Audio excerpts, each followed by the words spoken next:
Good afternoon and happy Saturday. I'm so glad to be here and I'm so glad that you are too.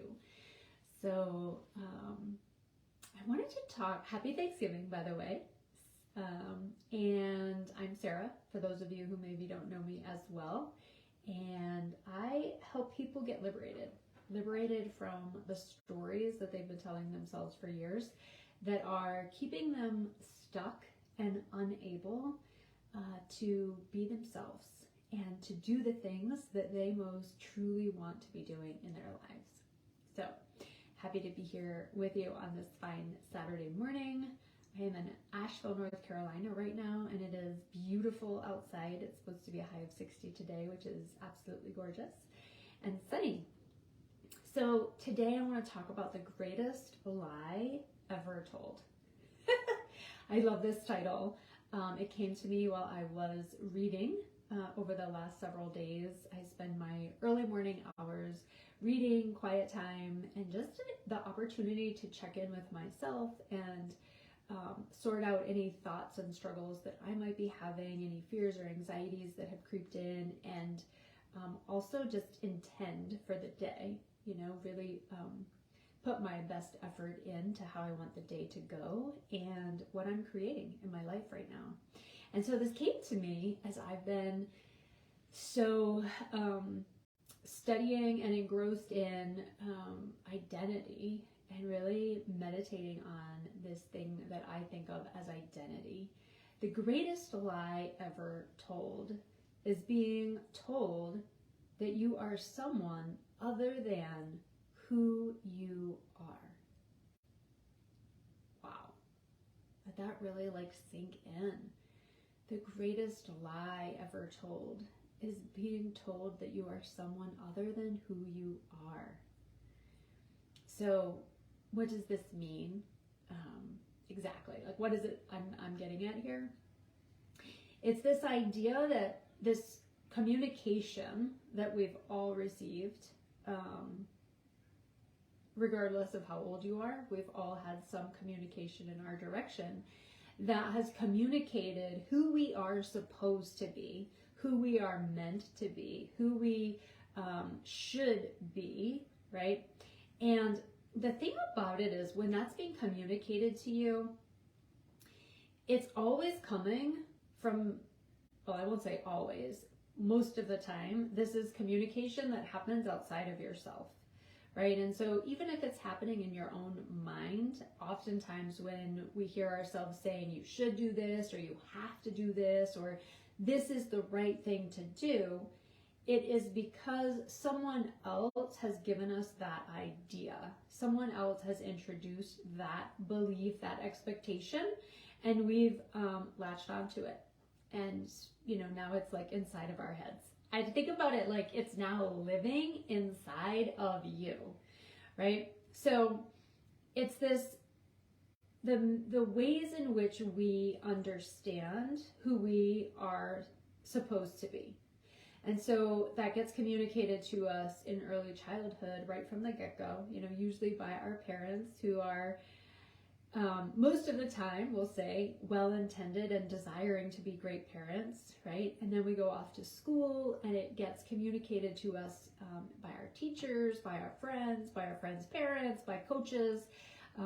We go to church, we go to synagogue, youth groups, clubs, sports, all the things that people get involved in early in life. And we start hearing all of these expectations about how we should be in the world, about how we should function and participate in the world. And that ultimately gets repeated to you over and over and over and over again. Again, sometimes it's well-intended, right? And other times people do it intentionally in a way that is not helpful or is, comes across as not loving. And they're doing that because it's coming from their own dysfunction, their own wounding, their own misunderstandings and communication that they got said to them over years. So repeated over and over and communicated in such a way that it leaves you feeling like there's something amiss with you, right? So it's this communication that gets told to you to be a certain person. Essentially, it's like helping you to create your identity, but it's being created based on other people's expectations, assumptions, beliefs about how you should be and or about how the world is.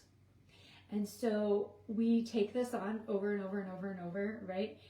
And we hear all of this. And so oftentimes it's things like, you need to be like this. And then when we're not like that, then it's messages around what's wrong with you. Why aren't you like this? One of the easiest examples is grades, right? You need to make certain grades, and why aren't you make certain grades?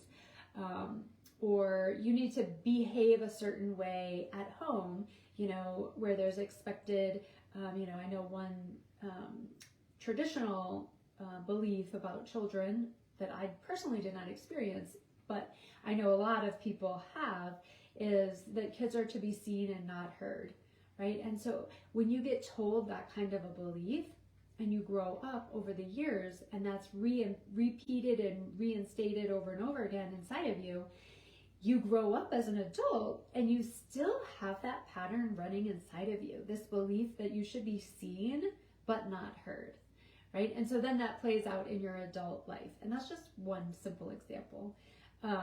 The grades is like another example. And whether that's that you're not getting straight A's or you should be getting, nothing below a C, like whatever the expectation is, it's always different for everybody based on, the people that are communicating it to you. So all of these thoughts get in there and we essentially end up believing some of them over time, which is why we end up being adults who are doing things that we don't feel super aligned in doing, right? So whether that's being in a marriage, a relationship, a partnership, a job, a business, all the different platforms, all the different areas that we show up in life, all the different roles, that could even be as simple as like attending a certain program or attending a certain, church or club or community type organization. And we feel this like obligation to stay involved, even though it doesn't feel in alignment with ourselves. And the reason that we get involved in the first place is because we think we should, right? Or we feel obligated in some way or another to perform in a certain way. And so we continue to do it over and over and over, right? Which reinforces inside of us that we are continuing to live out this lie, as I'm calling it, very intentionally calling it a lie, to really get in touch with, are you in alignment right now with who you are meant to be? Are you in alignment with your inner beliefs, your inner values, your inner knowing of who you are? So for many people, what happens is they end up not trusting themselves. And not trusting yourself looks like having a really hard time making decisions, being indecisive, being uncertain about things, oftentimes being confused about what you want, or confused about how to spend your time, or confused about, do you want to stay at this job? Do you want to not stay at this job? Are you feeling fulfilled and satisfied in this relationship, or are you not? And so instead of being really in touch and aligned within ourselves, most of the time you feel confused or unsure about some part of your life, and you aren't able to just clearly identify, oh, it's because I don't feel in alignment, right? This is a mismatch for me. This isn't what I really desire to be doing. This isn't who I uniquely am in the world.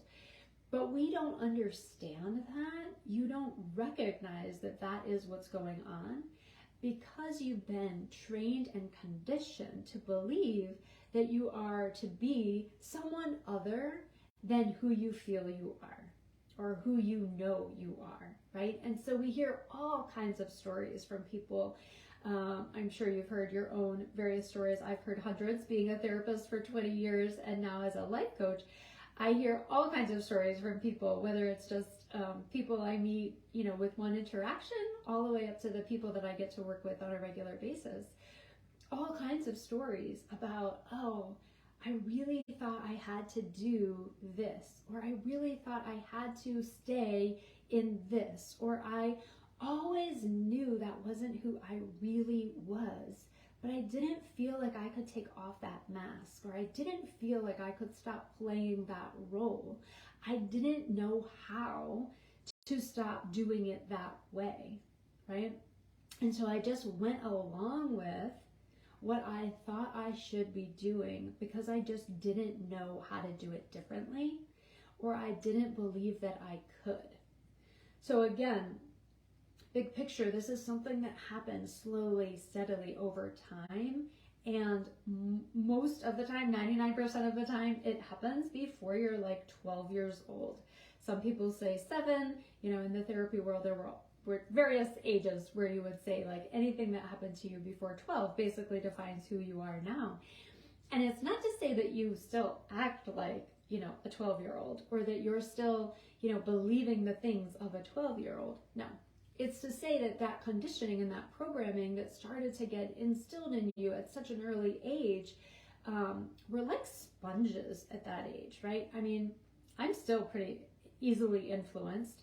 The difference now is I have a much greater strength within myself and awareness of who I am, that when something comes into my sphere that I'm like, oh yeah, no, that doesn't resonate with me, I can just quickly move through that. Sometimes quickly, sometimes it takes a little bit longer, kind of depends, right? But at 12, and certainly the years before 12, we're like sponges, and we don't know that we have the opportunity to choose. We don't know how to discern between what is helpful and what is not, like we do when we're an adult. So we're these like massive sponges, and we just take in everything that's coming to us. And when it's being delivered by people who you trust and who you're being cared for, you just naturally take it in, even if it pricks you in a way that says like, oh no, this really doesn't feel good. Because we're so young and we're in the safety, or in the supposed safety, of our caregivers and those other people in our village, we believe it to some degree, whether we feel its truth or not. So you believe it enough to where it impacts who you then become over the years. And so when I say like that you're still, that identity that got formed in you at such an early age is still very much dictating your life, it is simply to say that those very core patterns are still present and very much still showing up in your day-to-day decisions about how you see the world and how you function inside of the world. So the good news is that when you intentionally take a look at these thoughts, beliefs, your values, when you really have the like freedom and safety to get to know yourself as the unique human being that you actually are, you find a whole new world, right? And you discover a whole new way of living, a whole new way of being that you just literally can't know until you create that sense of safety around yourself to be able to discover it. So, and if you haven't done any intentional work like that, then it's really hard to even know what that is like, and until you do it. And so I would just offer to you, like, just be able to like allow yourself to move into that place where you're willing to investigate and see what is yet to be discovered about who you truly are. And if you've started doing some of this inner work, you know what I'm talking about. You know that sense of liberation, that sense of freedom to discover, wow, there's so much more to me than I thought there was, or than I was led to believe, or wow, you mean I don't have to do this thing, or I don't have to keep doing it this way, or wow, that really isn't something I enjoy doing, and I can just literally get rid of that. Those are extremely liberating moments to experience. So you are this wonderful, amazing, creative, powerful, intelligent, sensitive, loving human being. 100% you are. Why? Because we are spiritual beings, right? We have this like divine amazingness inside of us, as well as our human bodies that we see, right? So there's these very dynamic parts of us, and as humans, we're all created spiritual beings in addition to being these earthly human beings. So when you're, I believe that we're these spiritual beings, the possibilities of who you are endless, which is so fun. And it also means that you are unique in who you are. Now, right, this is something we've heard from childhood, that you're unique. And yet what happens in childhood is we get these expectations put on us, and then when we don't meet those expectations, the information received back in whatever form it comes to you is you have fallen short. And so you can't really hold both of those as truth, right? If there's an expectation and you fall short, that you're also this unique, perfect human being. No, those just don't actually go together. So instead, now as an adult, you get to explore how you actually truly are unique and individual creative human being who is able to now create in a whole new way, and who no longer has to operate in any realm of belief that you are not perfect, or that you are less than, or that you are not enough, or that there is anything wrong with you, right? Because all of those thoughts, that there's something wrong with you, that you're not good enough. I know years ago, I used to be in situations and something wouldn't go according to plan, or it wouldn't go the way that I had expected it to, or the way that I thought that it should. And I would have this narrative inside of my head that would say very similar things like, what is wrong with you? Why would you say that? Or why would you do it that way? And say some unpleasant things to myself about who I was and how I was showing up in the world. Now, the only way that even creates itself in your own mind is because because it's been communicated to you that you are something other than how you're supposed to be, or how someone else sees that you are supposed to be. Because when you are just you think you're amazing. When someone else comes in and says, you need to be this, and then you fall short, then you get this communication, whether it's from outside of you or inside of you, that says, wow, what's wrong with me? Why can't I do that? Right? And so then slowly over time, repeatedly over the years, you get within your head that same communication like I did, which is, what is wrong with you? Why would you do something like that? Right? And so being able to separate yourself from those beliefs and those things that you have been communicated that you should be, versus who you truly are and who you are meant to be, right? Which again is like an endless possibility. It's an endless journey to discover, literally until you die.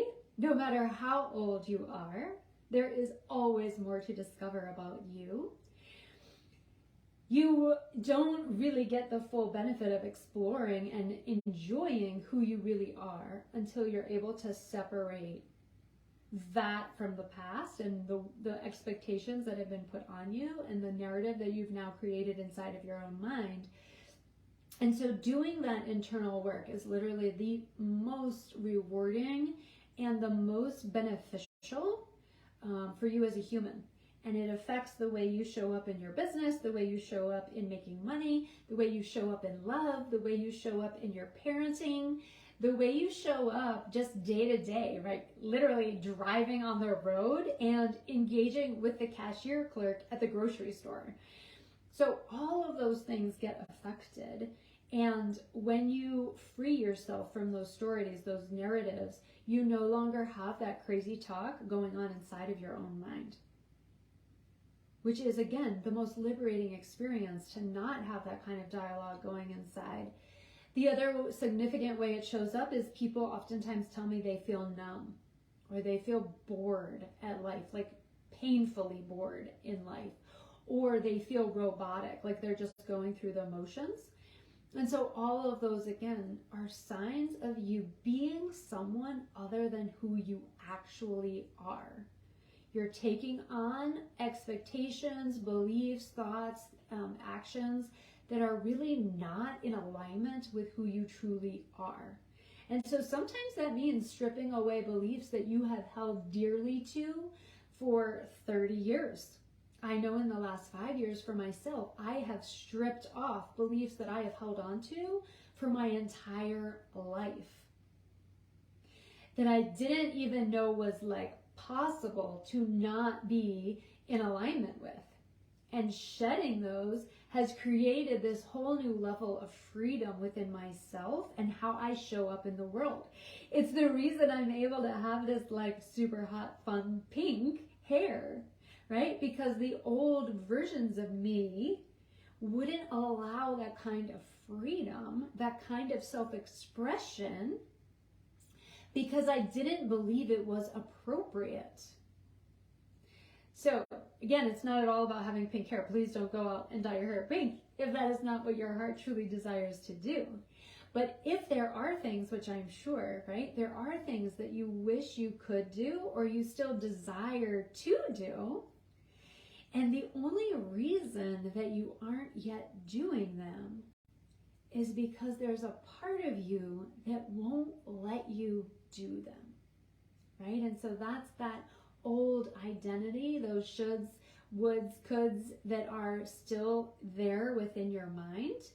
And so freeing yourself from them is the path to actually doing those things that your heart still longs for, that your heart still desires to do. So I just want to leave you with this. I have coached people of all ages, right? I just had a lovely interaction with a woman this past week who was 70, and her reaction to me when I felt my inner wisdom, my inner divineness say to me, hey, reach out to her, right? Let her know that you're available, that you could help her. And her response back to me was basically, I'm way too old to get life coaching. I'm way too old to get that kind of help or to do anything differently in my life. And I was like, not true. That is just one of those beliefs that we have cultivated in our world today, which is that when people hit a certain age, they're now too old for X, Y, and Z, right? They're too old to dream. That's nuts. You are never too old to dream. I have had the privilege of coaching one of my friends, and he's 89 years old, right? So like, if anyone has the right to claim I'm too old to change my ways, he does. And he doesn't think that way. Instead, he thinks, I want to be the most alive, vivacious, I think that's the word, excited humans on the planet until I die, right? And so he just has this inner knowing, inner awareness that I am never too old to grow, to learn, to transform my mind, to learn something new.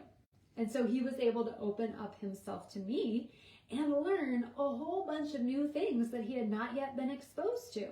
And he is a well-educated, well-cultured, intelligent man.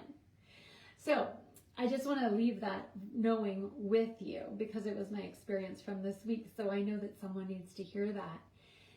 So this takeaway from here is that your mind will always go back to these fearful, anxiety-producing type of thoughts because it's the way that you've been conditioned. Just like going to the gym and working out, you know, you think about that as like the early years of your life, you were being like conditioned, just like you're working out a muscle.